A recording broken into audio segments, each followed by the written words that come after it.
Excelsior Music Publishing is proud to sponsor the Growing Band Director podcast. With composers who care about the educational needs of your students, Excelsior Music Publishing offers music for concert band and jazz ensemble, as well as method books and solo and ensemble works for all levels and occasions. This includes a wide selection of festive music for fall, holiday, and Christmas concerts. Find music for your next performance at excelsiormusic.com. That's EXCELCIA music.com. You've heard me talk about the wonderful Tuner Caddy product.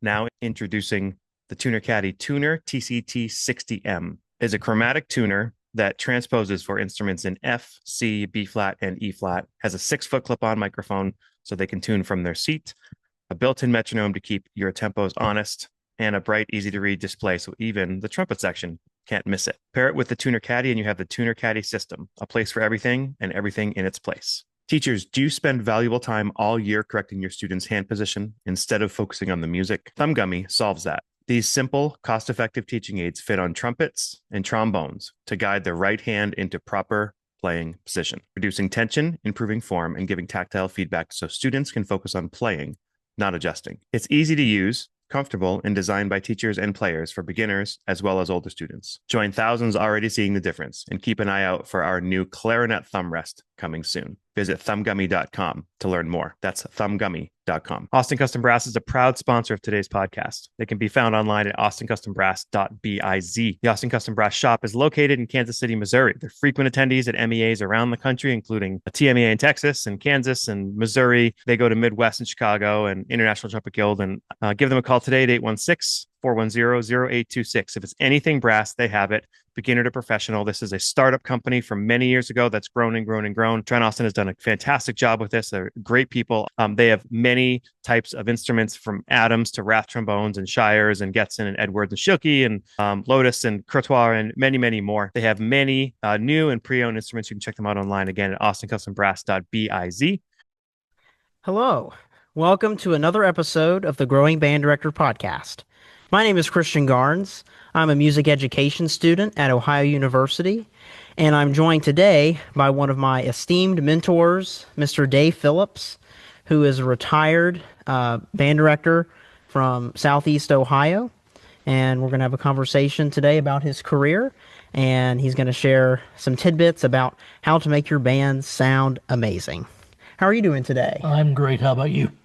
I'm doing really well. Looking forward to getting started. Yeah, so if you could just tell us a little bit about your background, just a brief bio. Okay, I was born in South Charleston, West Virginia. Grew up in St. Albans, West Virginia, and attended St. Albans High School. I started band in 6th grade playing a one-piece gold medal clarinet piece of, well, one very nice one, I'll put it that way, and literally practiced so much in 1 year they pretty much had to throw it away afterwards. After about maybe 2 or 3 months of playing that thing, I went home after band class and I found my mother. I said, "Hey, Mom, when I grow up, I know exactly what I want to be." And she said, "What's that?" And I said, "I want to be a band director." I never changed my mind. All of these years now, I'm almost 76 years old. That's been my path and my passion all the way through. So that was followed by 4 years undergraduate at Marshall University with a bachelor's in music education. And then my master's degree is in clarinet performance, applied music performance. So after that, I went right to work teaching and taught 30 years in public schools. I taught 9 years in private schools, Christian schools, with 8 years of music store experience in between, and a lot of band judging, guest conducting, private lessons, about anything you can think of. And it's one of those things you just can't get enough of. And I have been blessed with a good career, very fortunate. Yeah, you've had a very well-rounded career. You've done a lot of different things in the band world and beyond. But I'd like to talk about just kind of taking a step back and talk about your very first job and what was that like and where was that and what was that like? As soon as I got my master's degree, took a couple of weeks off. There were some jobs opening in some small high schools in Ohio. One of those was called Kiger Creek High School in Guy County, part of the Guy County local schools. There are 3 others, I think, as well. And I was one of 3 applicants for that job. Very small band. They were very underdeveloped. They had gone to ratings the year before and not really done very well. There was no low brass section. There wasn't much of anything in the band, just a few kids who wanted to have a good band. So I thought, oh, let's give it a shot and see what happens. So I took the job. And after that, I went to work, literally being there till 8, 9, and 10 o'clock at nights, teaching kids, switching instruments, developing a low brass section, and just working hard. And kids worked hard, had great attitude, and a lot of talents. And I'll talk more about the results later on, but that's what got me started. I was there for 3 years.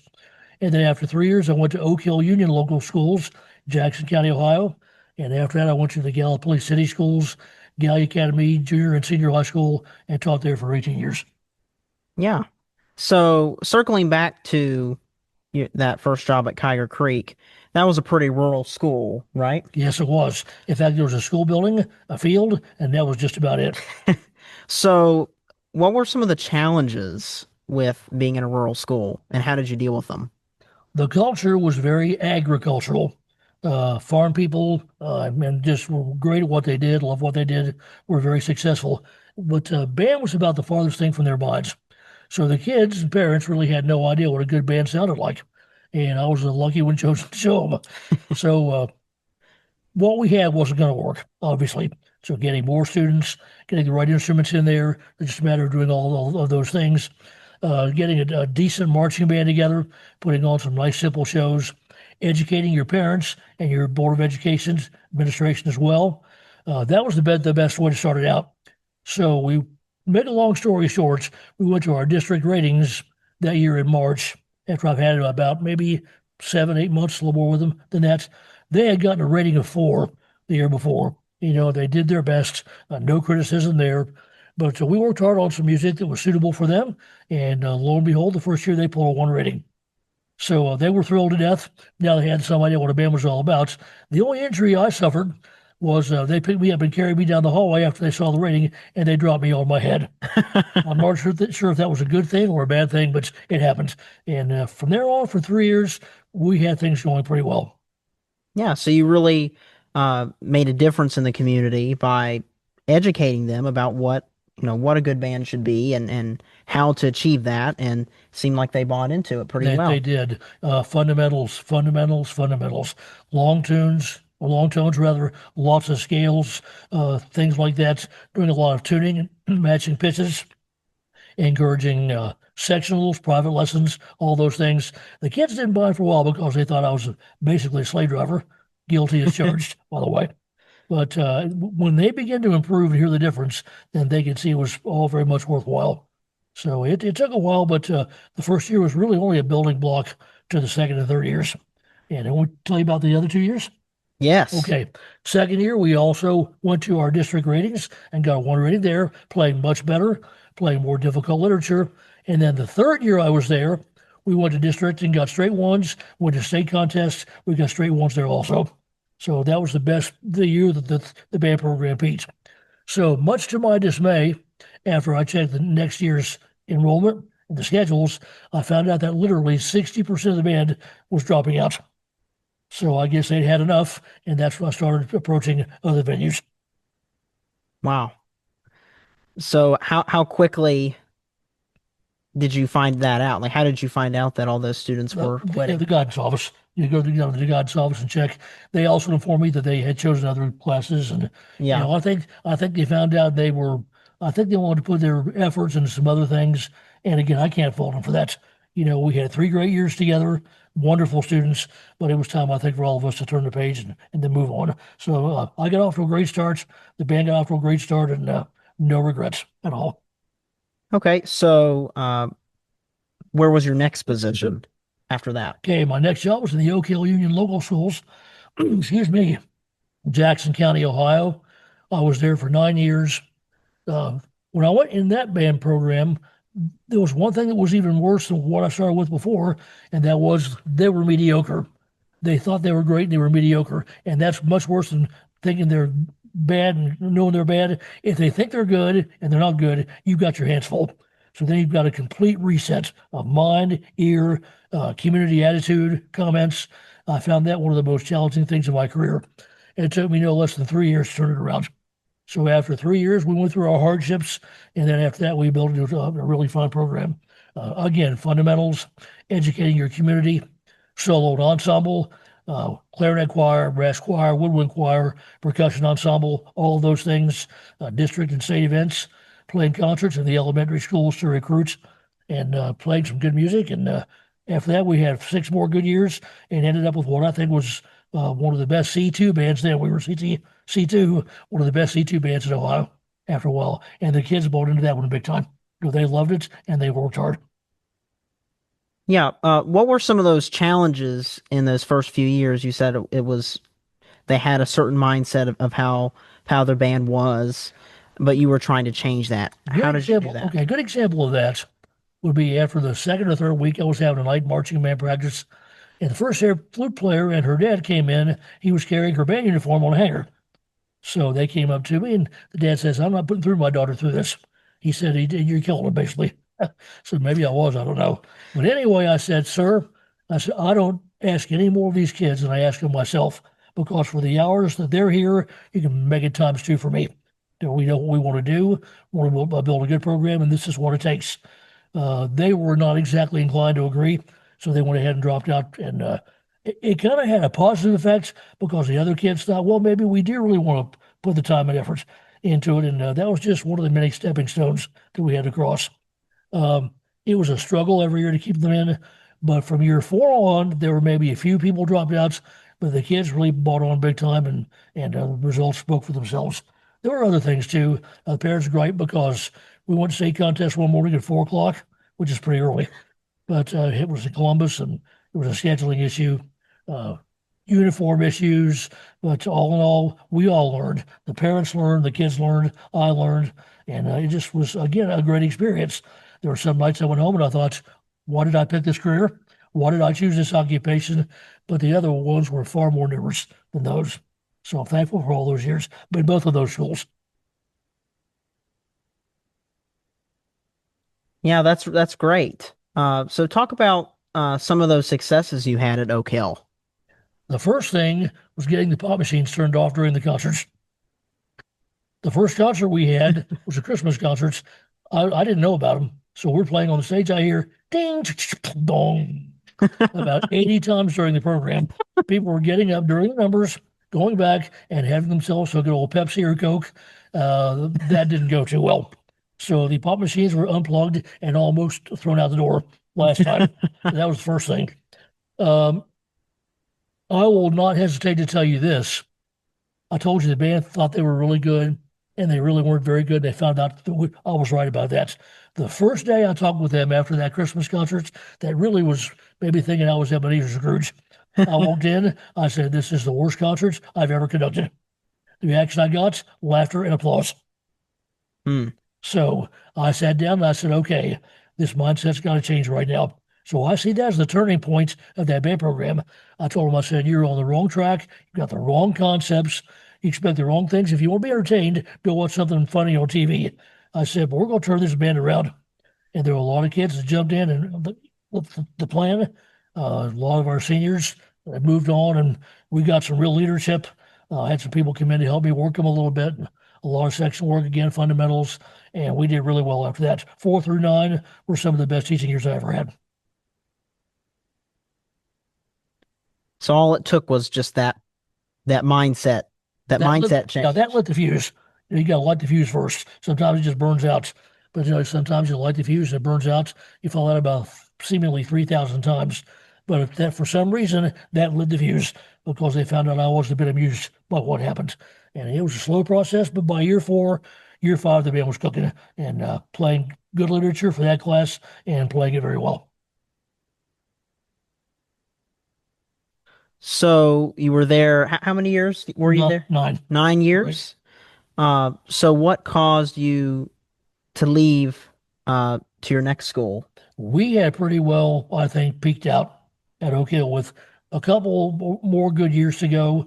The senior class that were seniors the year after I left the program were so mad at me.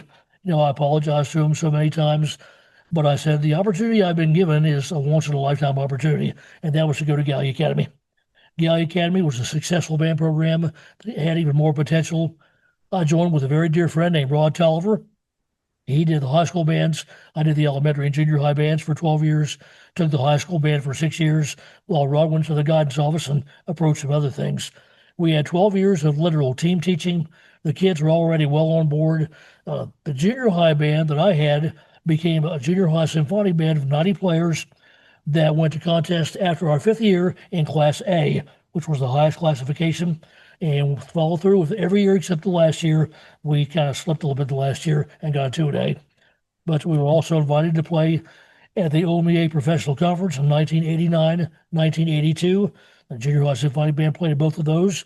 And in 1992, we had the junior high band play in the morning and the high school band played in the afternoon. So in front of the whole state of Ohio, we had the privilege of showcasing our entire program. Overall, that's the best teaching day of my life, of my career. Yeah, getting to showcase just the hard work that you do and the hard work of your students to where everyone can see it in the state. That's great. So you taught junior high at Gallipolis. Elementary and junior high. Elementary. And also a lot of high school team teaching. I did most all the percussion work. Solo ensemble. I did all the woodwinds and brasses. Rod took care of, woodwinds and percussion. Rod took care of the brasses. When solos, we split that way. Even on my level, the lower levels, upper level, we did a lot of team teaching through there. And a lot of consultation together. And we were truly a team all the way through. And I think a very good team. Yeah, that certainly makes a difference. It did. And then when I took the high school band in 1997, I believe it was, 1997, I had the chance to take the kids I had started and work with on to the next level, which they would have done great anyway, but it was really nice to follow them through. So in my teaching years, I ended up teaching kindergarten. We won't discuss that. I ended up doing elementary band, junior high bands, senior high band. At the University of Rio Grande, we started a band from scratch in 1988. Became like a community band, which I think Ohio University has had some work with those as well. Also, the basketball pep band we took there too. So I did that at the same time and carried on with my job at Gallipolis. So I was a pretty busy guy. Along with that, I did 21 years of paramedic work. Plus, my wife and I raised 2 wonderful daughters. We have 5 great grandkids from them. And I was a pretty busy boy for a while. But again, I was active, I was happy, and I'm not the kind of guy that can sit down. Even now that I'm at least partially retired, I like to keep pretty active in what I do. So I end up guest conducting some and doing a lot of judging, things like that. Yeah, I want to circle back, talk or tell me about how you have worked with junior high bands and what were some of the challenges with junior high and how did you make it fun for them to work on those fundamentals and stuff like that? Hey, this is a great story. We had 4 elementary schools, I believe, grades 1 through 6, I think, K through 6 at the time, in 4 different buildings. So the first year I taught, I had a study hall. It was horrible. I ended up having some other classes and activities, so I got stressed out and fed up. Went to the principal's office about the next to the last week of school. I said, "You want me to build a band here, is that correct?" He said, "Yes." I said, "I'm sorry, I can't do it." And he, after spitting out his mouth full of water, said, "Why can't you build a band here?" I said, "Well, you've got me in a study hall. You've got band classes where half the band doesn't even meet, some maybe once a week." I said, "We just can't make it work." So he just sat there for a moment. He said, "Okay, what can we do to help you out?" You're not going to believe this. This doesn't happen much these days. After this was all done, they took all of the 6th graders in the Oak Hill district, put them in one building for me, for band. So the other 3 schools, no band activities. So I went to that one school, started my beginners. We ended up having like instrument classes first semester. We ended up having like ability and like instrument groups second semester, where we had a group 1 and a group 2. And we advanced the group 1 farther than group 2, more basic fundamental instruction time. The only bad part was I taught in a coal-fired gymnasium, and we got asphyxiated by coal smoke about 4 or 5 times during the year, so we had to change locations. But that they were, again, that's what started all of it. Not only that, they gave me 2 periods, concurrent periods of high school band every day, every week for band. So 7 and 8, band. Marching band, Well, we had that, hardly ever had to go after school except for some evening practices. For a concert band, during the first practice period, a friend of mine took the kids out who were involved. We did our solo ensemble. Every year, we had a Class A brass ensemble, Class A clarinet choir, Class A woodwind choir, Class A percussion ensemble. We had many, many quartets and trios met during that time. So the other kids were in a supervised study hall. And then when we got ready for our big ratings and adjudicated events, then I would work some sectionals. Plus, we had sectionals a lot after school. So that again made a difference. 84 minutes every day I saw my bands. 84 minutes. And then sometime after school. And you know what? So for some strange reason, the band took off. So in grades in those years, 3, 4, 5, 6, 7, 8, 9, the band just took off. And it's because the administration did more than they could to help out. The kids were dedicated. I was into it, and it was, I can't say enough about my experience there. We had great bands, great kids, and they were tough to leave when the Gallia Academy experience came along. They were great kids, great community. Yeah, you certainly had a lot of great help from administration. A lot of places that's not the We case. sure have, definitely. But as far as teaching middle school or junior high bands, what were some methods that you used to keep them engaged? Middle school? Yes. Okay, engaged. Number one, every day, those wonderfully exciting long tones. Every day, 5 minutes, 6, 7 minutes of long tones. Then we go into some chorales. By the way, this young man sitting beside me has a set of chorales available now through J.W. Pepper, and they're outstanding. I highly recommend those. A lot of bands are using those up in this area. But we did a lot of chorales, like some nice, easy pieces. We did a lot of section work, featuring things like that. As far as the music is concerned, I rehearse my bands in 3 phases, both in high school and in junior high, even in college. Number one, reading stage, where you actually do a sight reading session or 2 or 3. Let them read, make their mistakes, just pick up the pieces and go on. Then after that, we went to the rehearsal phase. And that's when nothing that plays wrong goes by. Something goes wrong, you stop the band, you fix it. Because if you don't, they think it's right. And too many rights don't make a wrong, or wrongs make a right. So I fixed it. So we did that, took a long, long time. So we had the fundamental phase of reading, did the rehearsal phase, and then the polish phase. And that's where we really worked on our phrasing. We worked on our expression dynamics, a lot of things, the small touches, a little finesse, things we do. And then you just got to go back and keep polishing. The trick to that is not peaking too soon. Because if you do peak too soon, then they get real stale and it gets pretty bad. So there's a lot of time involved too. We didn't record a lot of rehearsals. I couldn't stand to listen to them, frankly. So I just kind of used my ears as my recorder. And we did record once in a while. We had people come in, friends of mine, people I trusted that came in, and it just became a great process. Marching band, similar in a lot of ways. We were a good marching band. We only tried to qualify for OMEA state finals one time. Well, last year we did make it state finals. We just enjoyed playing. We did go to competition, but we didn't care about beating anybody else.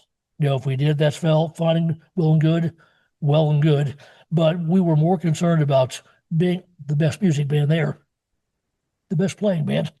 And the others, they might want to beat us. If they did, that's fine. But that wasn't our purpose. And I've often said this, and I will say it to you right now. In my opinion, as a music educator, there are no losers in music education. That's why I hate to see all these bands get grand champions, superior ratings. You have 2 drum corps this year. They're separated by less than 2 points. Boston Crusaders and the Blue Coats. And as far as I'm concerned, both of those strong winners, as were all of the top 12, all of them. There's no such thing as a loser, especially in music education. There's no such thing as a loser. So that's my philosophy. Concert band, same thing. We were more of a concert band, solo and ensemble type oriented program in all 3 of my schools. Now, the marching bands weren't terrible. They did their job, but we just put more of our time into learning to make good music. Yeah, and that's where students really learn their instruments. That's how they learn to get better at them, is through concert band. And If you learn to have a good marching band first, and take it backwards to contraband, it's not going to work. You got to get your contraband developed first. Get your sound. Your sound is your personality. Somebody should be able to hear your band play and say, "Oh, that's a so-and-so high school band." That's not easy to do. I'm very proud to say that we, Galley Academy, did have that reputation. I would, when the visiting bands came to our football games, I would go over to the other side to meet the band director and their staff, and we'd score a touchdown and we'd start playing the fight song. And without exception, what a sound, or what a great ensemble sound. And that's not because of me. That's a group effort. That takes kids knowing how to make it. It's me knowing how to tell them how to make it. But if you don't sound good, nobody wants to hear it. So what you want to do is take your time, bored or not, to do long tones, let the kids listen to themselves. Encourage them to record their sounds at home. After a week, compare the recordings. Is my sound getting better? After 2 more weeks, compare them again. Is my sound getting better? And it's contagious like a disease. Somebody gets it, the whole clarinet section catches it, then the saxophones get it. Before you know what's happening, you've got a different band on your hands. And it's not hard to maintain it. You just keep doing the same thing a lot. But to me, the sound, the personality of that band is everything. When I judge bands, during the warm-up, either in concert band or marching band, we don't evaluate, but first impressions sure catch your ears. You think, what a pretty nice sound. Let's see what happens. Or, uh-oh, which I don't like to do that sometimes. But it's your personality is there, and that should be your number one priority. Do not make your priority trying to raise the number on the Richter scale. Have your band play as loud as they can, distort the tone quality. It's about quality of sound. That's what you're after right there. That's your goal. So that's what we did. Yeah, and having good intonation, having good sonority, that helps with volume. And we spent a lot of time on pitch, obviously. When my kids came into the 8th grade and the junior high program, or excuse me, 7th grade junior high program, the first week of school, we had a whole class period, sometimes 2, on intonation. We talked about what it was, how we did it, how it mattered, and then we didn't just abandon it after that. Every day we're starting to push that. And by the time they get into the symphonic band, of course, we push it hard. I wish that we had some of those individual tuners. We never got those.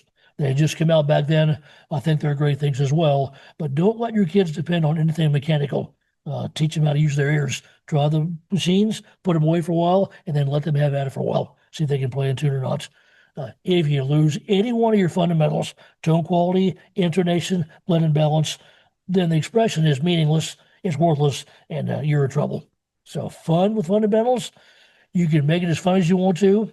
Kids are going to still grow them. If mom fixes the same meal they don't like at home for supper, you say, okay, long tone time. The whole band's going to go, oh, not again. And my answer is yes, again. And we did it. They grinned at me and we kept on going. So, and then the results come in and you have adjudicators say time after time, what a sound, what a sound. It's all worthwhile. It's worth it. Yeah, absolutely. So you mentioned a little bit about how you were an adjudicator. Can you talk a little bit about your experience adjudicating? Sure. Always wanted to be an adjudicator, not because I wanted to be king and sovereign over somebody's performance. I wanted to be an adjudicator to help people, to be a better teacher, a better communicator. And as a result, I found it helped me as a better teacher, helped me as a better parent, as a better person. It's probably the one thing in my career that gave me the most satisfaction of anything I've ever done. Last year was my 45th year of adjudication. In our state, what you do, you have 5 years of successful solo and ensemble experience before you can apply. I think it's 5, maybe it's 3 now. It's been a long time since I taught.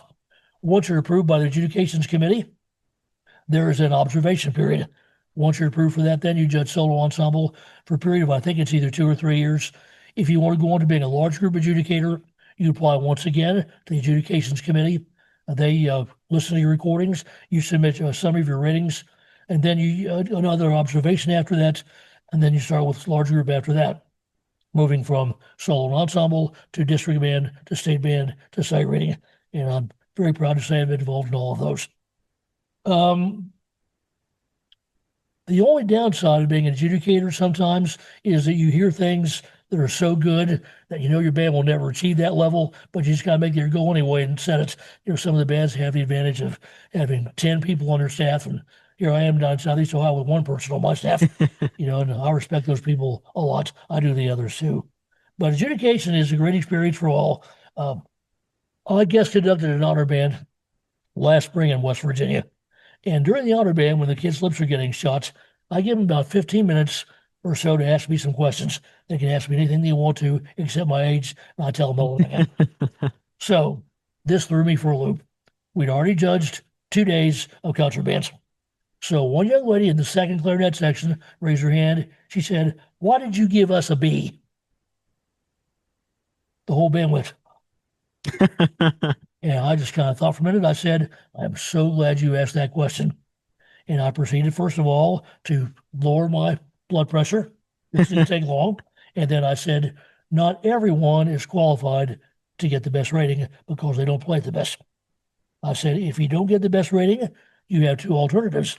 You go back home and say, well, the judge robbed us, or you go back home, listen to what went wrong, and work hard to fix it and develop it. So next year when you come back, try to get that B. Actually, there were number ratings where they had, in West Virginia, they have letter grades for B for captions. I'm not terribly fond of that. We follow in that state what they want. So anyway, that's what happened. So I started out by judging solo ensemble. The first solo ensemble, I went to Cambridge, Ohio. I judged all classifications of all woodwind instruments. You judge in your specialty most of the time. And I was in love. That's all there is to it. I was totally in love. So I've judged solo ensembles literally all over the states.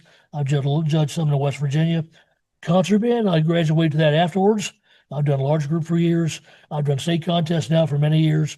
I now do sight reading, and boy, is that, if that's not an experience.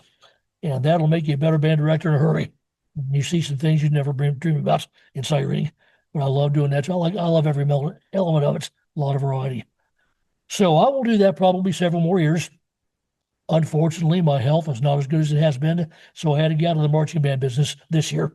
But I'll still be doing solo ensemble, concert band, and all of those.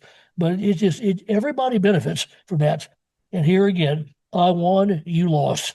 Just makes my blood boil. It's just not that way. NASCAR, sure. Cincinnati Reds baseball, sure. Music education, not a chance. Because if you work and you go and you learn and develop, you're a winner. Yeah, maybe you, quote, lost a contest. Big deal. It's all about making great music. So it's probably the greatest single thing in music I've ever got involved in. I wouldn't trade it for anything. Yeah, and I like how you mentioned about even if you don't get the highest rating possible, you take those comments and you go back and you work at it. And that's how you improve. And it's not necessarily about always getting the highest rating, but it's about being the best that you can be, the best that your band can be, and working to continue to raise that bar. I want to say this before I forget it. I get awfully disgusted and disappointed at times hearing band directors, young and old, saying to their kids, "You lost, we got beat." So the attitude is, why even bother to go? Maybe you're not going to win. Now, if you're in a circuit like BOA, and that's your goal, that's fine. I have nothing against that. But in our circuit, OMEA, our concern is making good music and learning and enjoying making good music. That's the idea.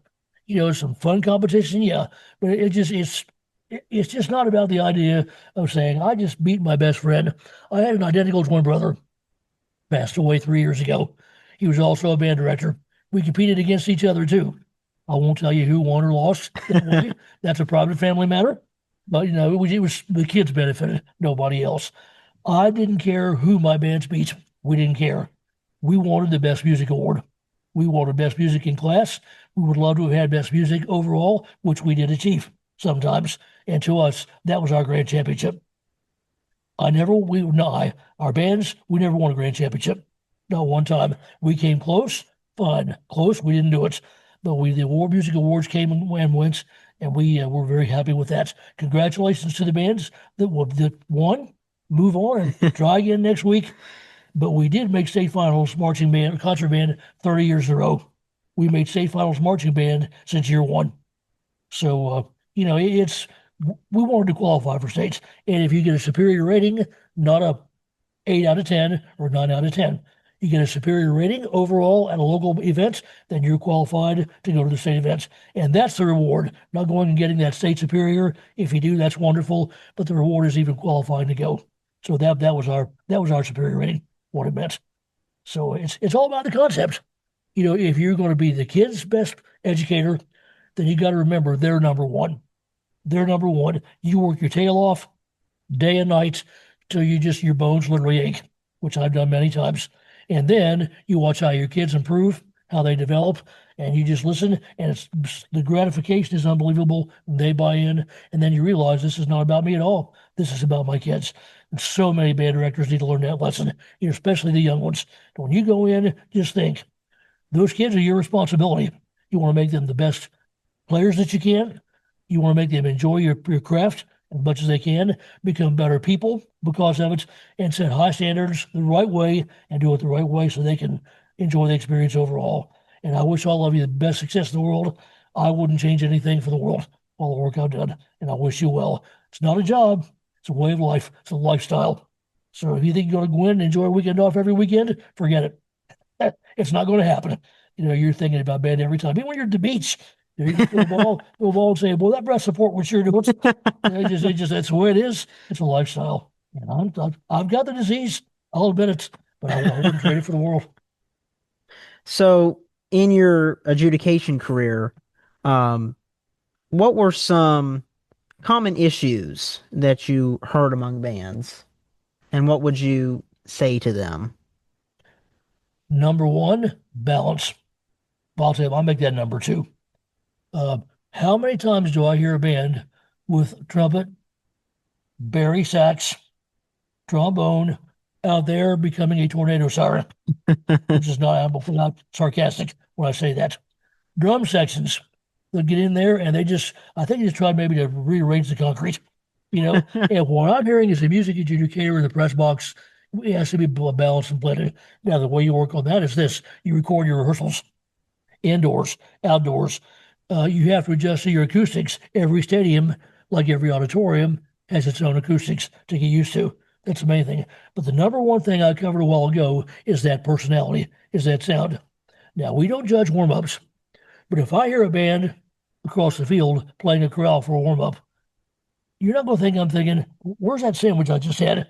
I don't have a pencil in my hand, but I'm thinking, oh, this could be interesting, or that's a pretty nice opening sound. Wonder where that's going to go, or those things. First impressions do make a difference. They don't define a rating or score, but they do make an impression, because I want to hear if that band has that personality. In many cases they do. Some cases they don't. Sometimes they fool me because they're maybe a little bit nervous and they click when they get on the field. That's always good too. Number three, learn your parts 100%. Your responsibility as a member of a marching band, concert band, any ensemble that represents your school is to learn your parts to 100% accuracy. If you have to test your kids, test them. Have playing tests. Test them for sure. Now, mistakes happen. We all know that. We all make them ourselves. But overall, those kids either know their parts or they don't.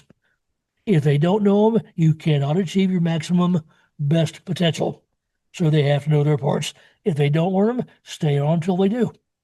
Put your section leaders at work, make them evaluate and listen some. You get involved in the process, but don't be easy on them. Expect the best out of them. They got to learn their parts. They got to learn the rhythms and the notes and so on. Okay, number four, there has to be a pitch center. The band's got to be tuned. There has to be a pitch center.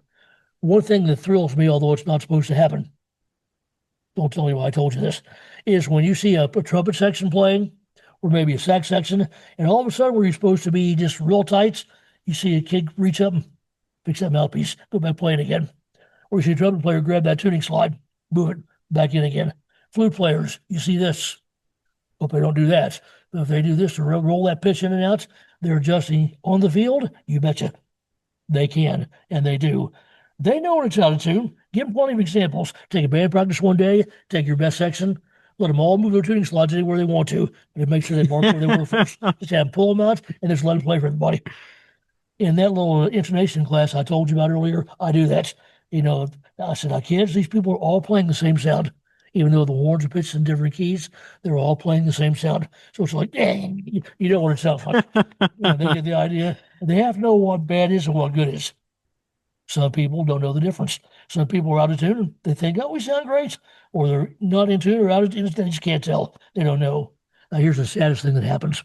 Sometimes, in a band director's point of view, they think that there's an intonation problem where they're actually getting a bunch of wrong notes. Sometimes they're getting wrong notes when the director thinks, or excuse me, sometimes they're out of tune. The director thinks, well, you know what I'm saying. One, the other. It's either one or the other in there. After a while, when you get experience, you can learn when it's more pitched than wrong notes. That takes a lot of work too, and a lot of practice, a lot of rehearsal, a lot of sectionals. But you got to know as an adjudicator, are they out of tune? They're playing wrong notes. I have no trouble with it.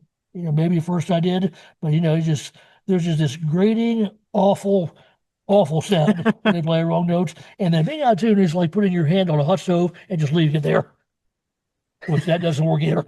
So these are fundamentals. You fix them in rehearsal, in the band room, in sectionals, individual part checks, things like that. Every contributor has to know their parts. So you have your perimeters established. You know what you want, what you're looking for, and you listen carefully. You balance it. Very seldom do I have a difference of opinion on my rating. It's either 1 or 2 or 3. Sometimes I'll be borderline. And usually in that case, I'll think about expression dynamics like that. But it's usually a cut and dry thing. I really enjoy it because I'm helping the kids and directors. They have the opportunity to get back with me if they want to, and I'll be glad to talk to them. We get evaluated by some directors, and I think we have a good system here. Works out very well. So we've talked about your teaching experience. We've talked about your adjudication experience. I want to ask you, what are some favorite pieces that you've played with your bands, that you've conducted, ones that you like the most? When I was with my first band at Geiger Creek, we played probably grade 1.5, 2 literature, maybe a couple 2.5s. I remember a piece called A Time of Kings. I don't remember the composer at all. Things along those lines, pop music and marching band. Some Swearingen pieces I can't remember. I've done so many, I've forgotten some of them. But, we started there. And by the time we got to the third year, we played His Honor March. Hold on a second. We played His Honor March with 41 players. Most of them were in 6th and 7th grade. If you know the march, it's like running 16th to the end. Nice trio, very ambitious, 2 others. So that was good for the Geiger Creek folks. At Oak Hill, we did a lot of Swearingen. We did a lot of music of contemporaries of Swearingen. David Schaefer, another one we did a lot of music of. I'm trying to remember Steve Reinecke. I lived in Cincinnati. We did a lot of his pieces. More into a grade 3, 3.5 level.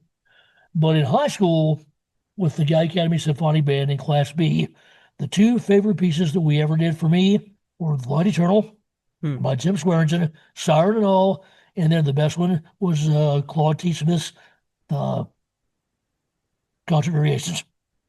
So we played that piece with nasty keys, a lot of intonation issues, a lot of combinations, but just a real good challenging piece. Christmas time, we played some of the excerpts from the Messiah in original keys, like the overture in the key of concert D major. Oh, wow. For high school band. And some other things like that. Marching band, a lot of arrangers publishing stuff. We don't have a lot of good arrangers then, like this guy is. He's an arranger, composer par excellence. And I strongly recommend his music, his arrangements, Marching Concert Band, J.W. Pepper, if he wants to talk about that a little bit. But a lot of really, really good things like that. Well, the best show we ever did was at Guy Academy with the best marching band I ever had. We pulled out some Rangers Publishing. We did Styx, Nights of White Satin. Nights of White Satin was our closer, I think, and just did a little Irish jig percussion feature. And it was cute. It would be simple as heck these days, but it went off real well. So those are probably my favorites of all. We tried some tougher ones, but never in a contest situation. And by the way, don't ever take Salvation is Created and play it ratings. Learn from the wise bald guy. Don't do it, because if you do, you're playing with fire. So program wisely for your kids. I'm glad I thought of that. Program wisely for your kids. Get things that they can play, that they can be challenged by, but know your limitations. Save that for the concert. But for ratings, challenge them some to make sure it's within their capabilities and feature a lot of good musical things too. Your programming is very important to the success of your marching and concert band. Yes. You should play stuff like Salvation is Created, lyrical stuff. Absolutely. Do it for warm-ups or for, like you said, for concert. Not for adjudication. Yeah. Well, we did play it at Guy Academy, but not an adjudication.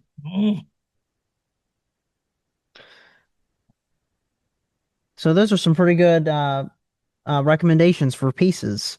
Um, as we wrap up, just want to ask about your life after retirement, after you finish your teaching at Galley Academy.